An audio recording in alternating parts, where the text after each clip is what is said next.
welcome to another episode of Let's Be Perfectly Queer.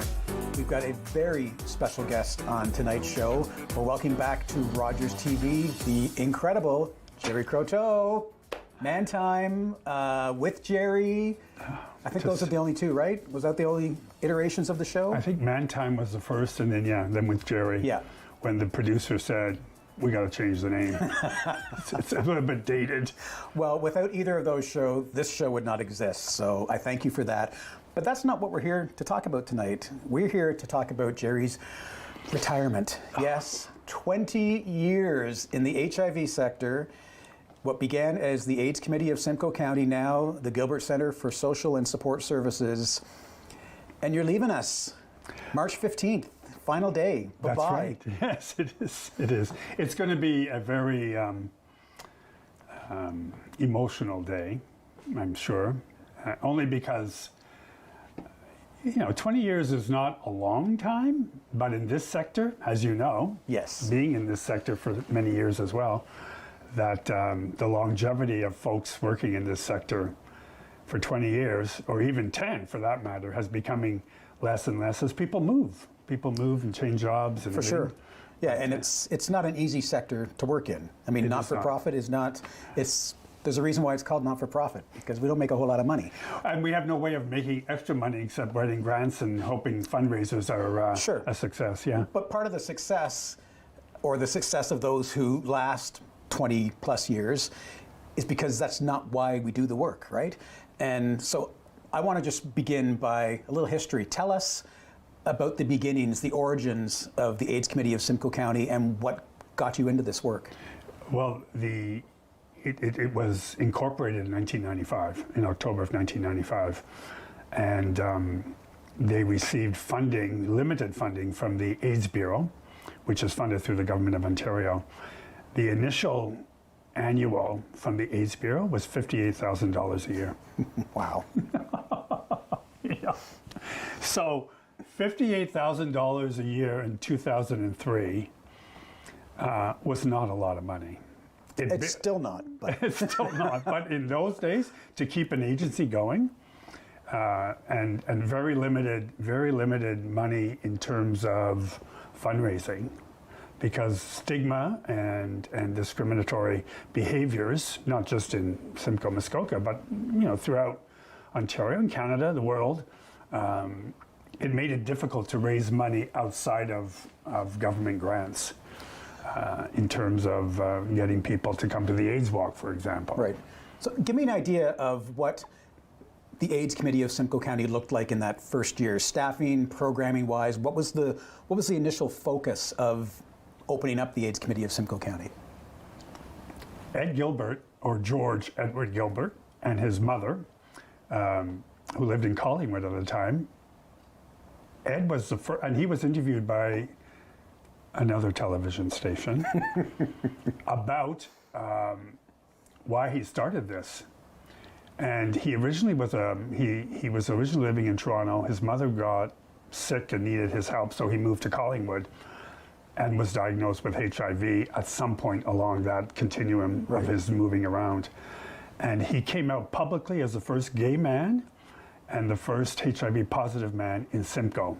At the time it was Simcoe, not Simcoe, Muskoka. And nobody would rent to him. He lived on a boat in the harbor, in the yacht club, or the harbor here in Barrie, because no one would rent to him because he was HIV positive. And it wasn't because of anything else other than he was public about it. And so people knew. It wasn't like he was trying to keep it secret. People knew, and he was very determined that there were others just like him.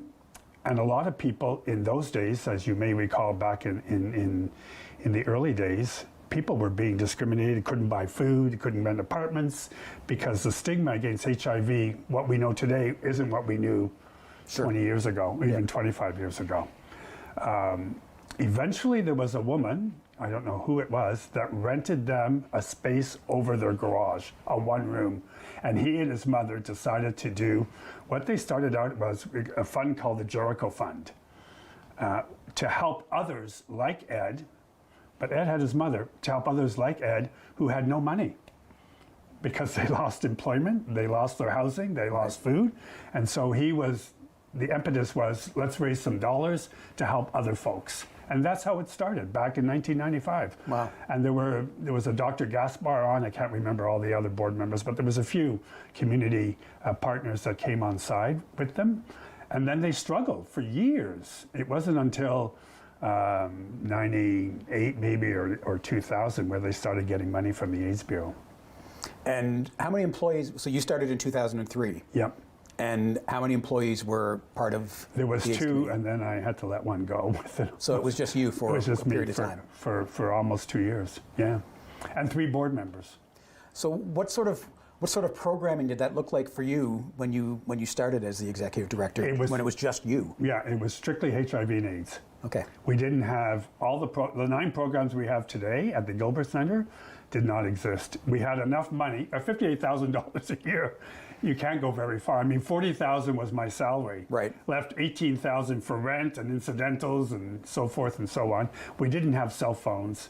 Did we have internet? Yeah, we had internet. But that was it. It was very limiting as to what we could do. And then in discussions with other EDs across the province and elsewhere, we realized that unless we diversified our funding and got new funding, we were sort of stuck with one funder. So if that funder didn't like us or pulled funding, we diversed and went into other funding streams before it became sort of trending. Now it's much more trending, but now we have the Government of Canada, we have Simcoe County, we have the AIDS Bureau, and then we have funding coming from people at Benson and Hedges, Pride Run and Remembrance out of Toronto. So we're getting a lot of funding, and now our annual budget is close to $1.8 million. Wow. It's taken 20 years already to get there, you know?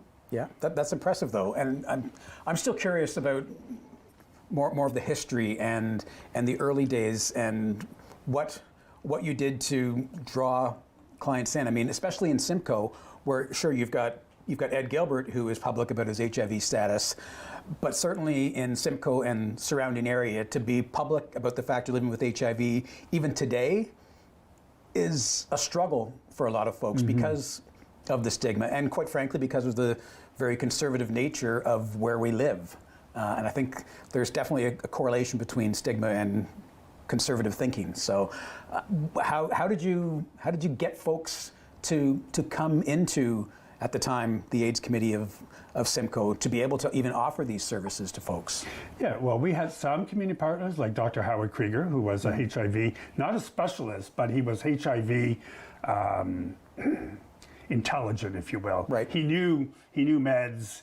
He knew doctors in Toronto. He knew people at Maple Leaf Clinic, for example, Hassle-Free Clinic in Toronto.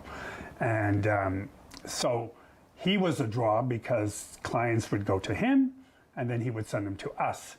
We had limited dollars in terms of helping folks out financially, but we were able to through fundraising.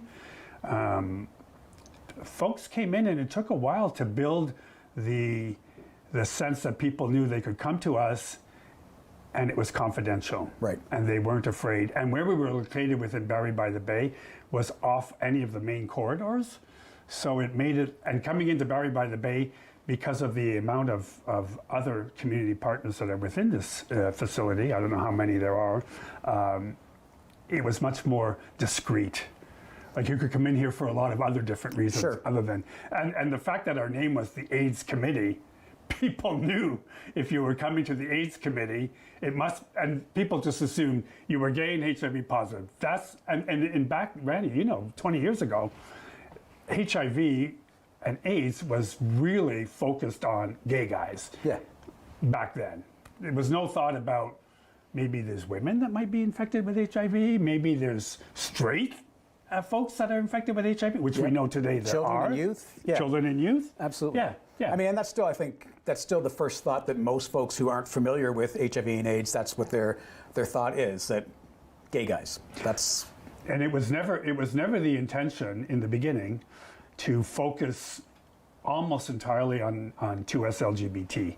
It was basically, we're here, our doors are open. And that was the mandate I received in 2003 from the board at the time, was keep the doors open.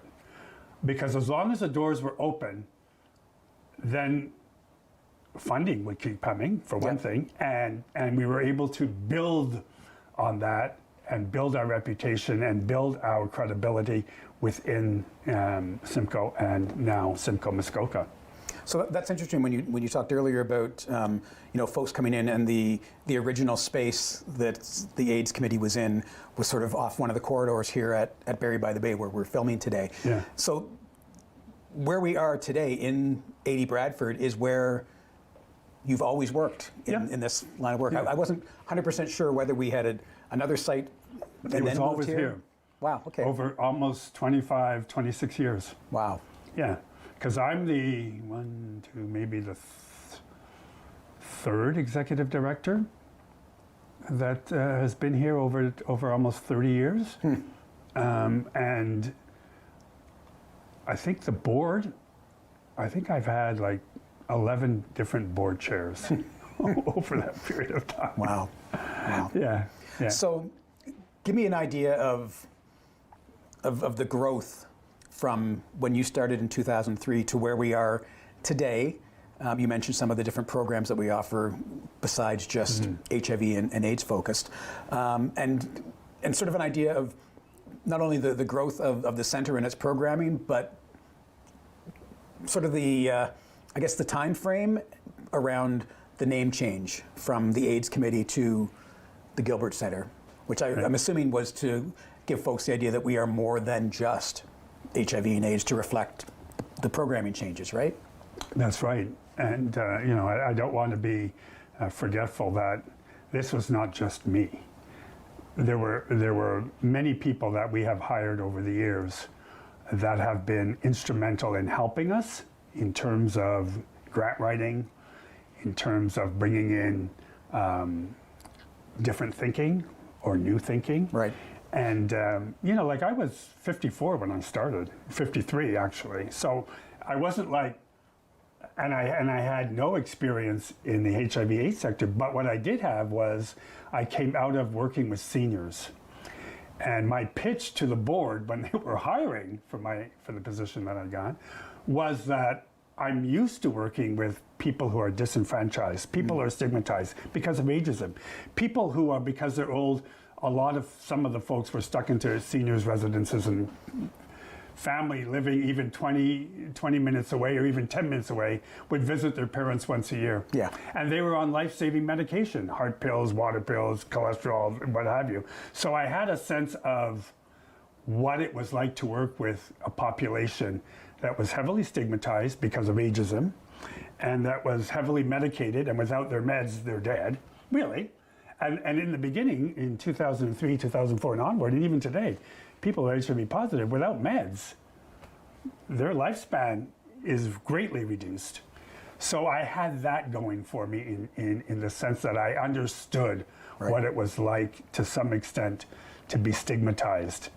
Whether it's HIV is much more stigmatizing maybe than ageism, but ageism was still a stigma on many people.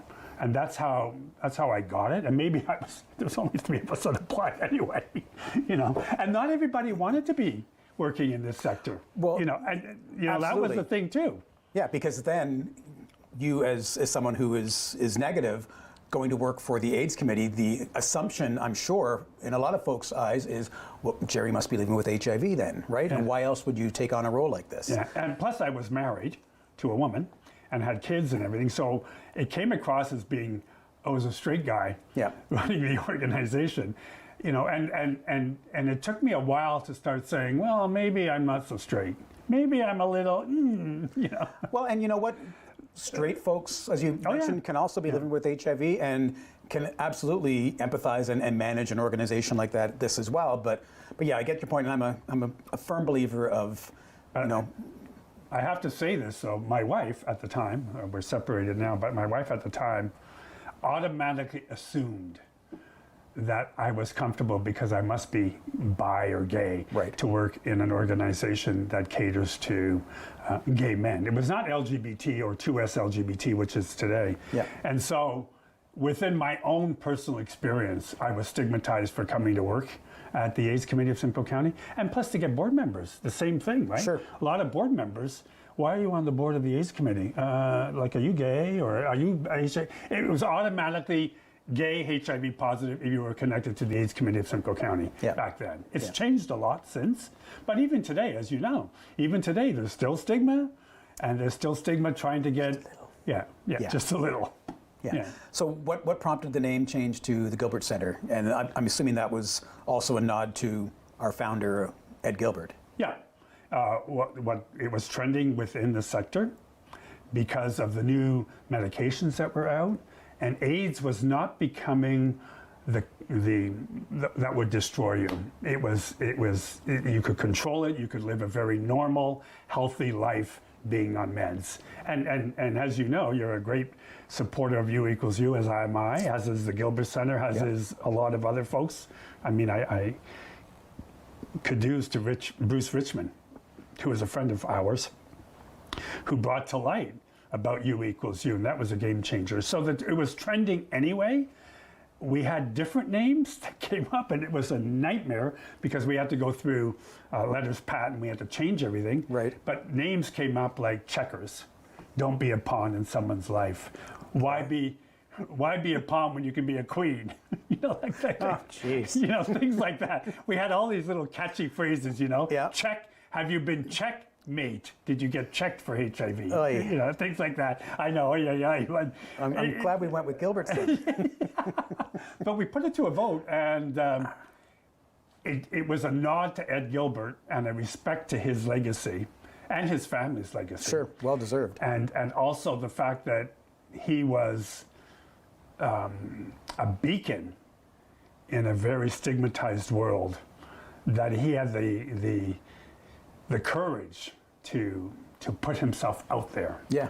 Because his mother, I think her name was Doris Gilbert, who has since passed away. Right. She said to me, they were walking down the street, she and Gilbert, in Collingwood, and there was a woman, it happened to be a woman, walking towards them, noticed them, and walked across the street. You know, and she said, and that's not back in 2003. This was in the last 5 years. To this day. I don't doubt it, because that was sort of the impetus for me getting involved in this work when Aaron and I moved here in 2017 and watching a segment on the local newscast around the AIDS walk that year, and the folks that they interviewed had their faces disguised and their voices muffled so you couldn't tell who they were, and that's what sort of sparked the accidental HIV activist in me, right? Seeing that and realizing that in Barrie, Simcoe, Muskoka, in 2017, there wasn't a single individual living with HIV that CTV Barrie could put on and show their face and identify themselves as someone living with HIV. It pissed me off, for lack of a better term. Yeah. And I think that's, having grown up in this area and moved away and then coming back 30 years later and seeing that not a whole lot had changed, I felt the need to do that. And if not for the Gilbert Centre being there and encouraging me in that, I mean, I raised a bunch of money for the AIDS walk there. I think it was the last AIDS walk that we held, actually, and the very first one that I was ever involved with. That's how I connected with the folks here at the centre. And then when the opportunity came up, when Lee was departing to go to nursing college, and they approached me and said, I think you'd be good in this role. I had no experience in... I think we hired you just as you got off the plane and when you were getting married that year. Yes, I began working here in August of 2018. You were on your way to getting married in Nova Scotia? The flight had landed and we flew into Moncton, and then we were driving to where we got married, and the plane landed and my phone was going off just as I turned it back on off of airplane mode, and it was you saying, you got the job. And I said, great, I'll be back after my honeymoon. A few weeks later, I came back. And in fact, somebody that we interviewed, and I had to tell them that they didn't get it, and they said, well, who got it? And I said, a gentleman by the name of Randy Davis. Good. I like Randy. I'm glad you hired him. And I thought, kudos, we made a good decision. But getting back to the Gilbert Centre, no, let's talk more about me. Enough about you. What do you think about it? But the Gilbert Centre made a lot of sense in the end. It just, the rationale behind the thinking, the fact that we tied in the history and brought it forward current. And then we had a great graphic designer named Carolyn Harmon, who is a registered graphic designer out of Ottawa, who came up with the GC and the rationale behind it all. And we officially launched it in 2015.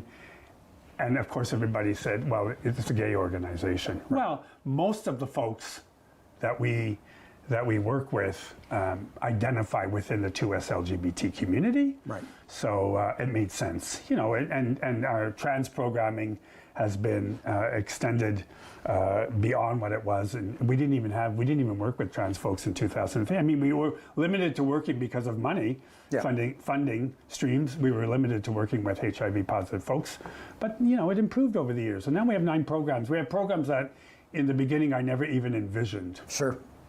Because we were so close to closing because funding streams were not coming in, and it required us to have, you know, money. Rents were going up. People coming to apply for jobs wanted more than $22,000 a year. Absolutely. You know, I know I did. Yeah, I know. So, in the limited amount of time that we have left, give me an idea. Over the years, 20 years now, programs come and go. We've seen a lot of changes. If there was one thing, and I know this is difficult to probably nail it down to one thing, but if there is one thing that you and your team at the center has been able to accomplish in those 20 years, what would you say that one thing is that really stands out as sort of a watershed moment? We're open. We're open for business. Amen to that. You know, we're open, and we have continued, and we're building, and we have a much younger staff. You're not looking at me, I know. But. You're younger than me, but everybody is here. That's true. But it's been a challenge to find the right people to do the work that's needed, and it's not for everybody. It's a difficult sector, as you know. It's very challenging, and we've had great community partners like Rogers Television, who supported our programming for, I think I was there for 9.8 years. The 0.8 is 8 months. I was able, and we were live then, just ask the producer of this program, we were live then, but I was able at every show to talk about the AIDS Committee or the Gilbert Centre. Just, at the Gilbert Centre, or just mention it. And we had a lot of folks from the Gilbert Centre and from the AIDS Committee on the show to talk about programming. Yeah. So every Friday, and it was live television then, which was an interesting. That would be fun. But it was always out there into the community. So it was free. Yeah. So it was great advertising. We couldn't have afforded that kind of advertising. Television advertising, I mean. Right. Yeah. Right. Yeah. Well, I just personally want to thank you. Well, thank you. Only because, obviously, we may have to cut some of this. Obviously, as someone living with HIV, this work is incredibly personal. It is personal. But what I want to really express is that in coming into this role as the Gay Men's Sexual Health Coordinator, not a title I've ever really been fond of, but I'll take it.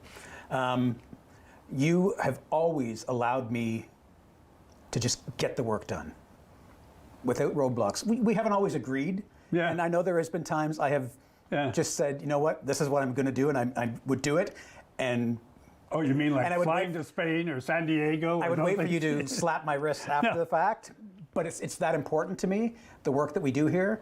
And I think it shows, it speaks a lot to the fact that you've been doing this for 20 years in a sector, as you said, that longevity isn't there. And it's funny, there's a number of other executive directors with similar tenure to yours that are retiring and leaving the sector as well. So it's another shift is happening in the sector. But if not for the fact that you've given me this freedom to sort of run with the work and get these crazy ideas that I sometimes get that just, like a dog with a bone. If this is something that I feel strongly about, I'm going to do it. And I will hope Gerry understands after the fact, but I'm going to do it.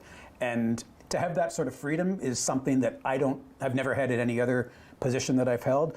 I know I, at least initially, reported directly to you in a lot of the work that I did. That's changed slightly now. But if not for that freedom to be able to just do the work, just get it done and focus on, you know, at the end of the day, my mandate personally is to ensure that we do all we can to make sure there are no new HIV infections, period, zero, end of sentence. And you've allowed me to make that happen. Thank you. Yeah, well, you know, some executive directors in this sector want to control everything, from buying pencils to salaries to how programs are developed. Yep. I have always felt that if you give people the mandate and say, here's a job description, go with it. Rather than, who's got time to monitor everything? And when you see somebody developing the way you have since you started here many years ago, and look how we've grown. Look at the clinic that you and I together, and through your networking, we're able to get doctors and nurses and nurse practitioners to join us. We've had great support from Simcoe Muskoka District Health Unit. Be times it's been a little bit of ruffled feathers, but we've had community partners supporting us. We've had staff supporting us. We've had board of directors supporting us. Yeah. So it's been a challenge, but it's been a challenge that others have seen the vision and have grasped it and see it going forward. And so you can see continuity happening, and hopefully the staff that we have today will stay on and will develop and will be allowed to function in a similar way, but then I won't be here to worry about it. Well, in a sector where we talk a lot about MIPA and JIPA, the meaningful engagement of people living with HIV and AIDS and the greater involvement of people living with HIV and AIDS, you are an absolute excellent example of actually implementing that. And as someone living with HIV, I thank you for that. I thank all of you for watching. You are going to be missed. Well, thank you for indulging me. Thank you for inviting me, and it's been a pleasure. Thanks for tuning in, folks. Have a good night. Welcome to Mankind. This is a Friday night show that can go in many different directions. And we're talking about not just what's happening with Pride this summer, but about Pride, what's going on in Barrie, Simcoe. The whole concept of living, loving, and losing is a topic that I've often wanted to go to. The gay male population is still the population that is hardest hit by the epidemic. How is this happening? And how did it come about that this is something that can work and bring challenges in terms of getting older folks and younger folks together? You want people to watch with Gerry, and you want people to like the people who are coming on here, and you want people to be like, oh, look, what's Gerry going to ask next? Right? So they're kind of falling for you as they watch you, right? Right. Was his mother religious in any? Very religious. Mennonite upbringing. So not accepting. I don't. Not at all. We're talking about the opioid crisis here in Barrie. Beaten up, homophobic slurs, bleach thrown on him, and a noose put around his neck. There's barriers, and the barriers are real, and the barriers are, we need to overcome them. So tonight we're going to talk about it, and we're going to see how we can get kids to work through those barriers and feel safe and feel that they can talk to people within the school system and within service centers like the Gilbert Centre to get some direction and to get some support.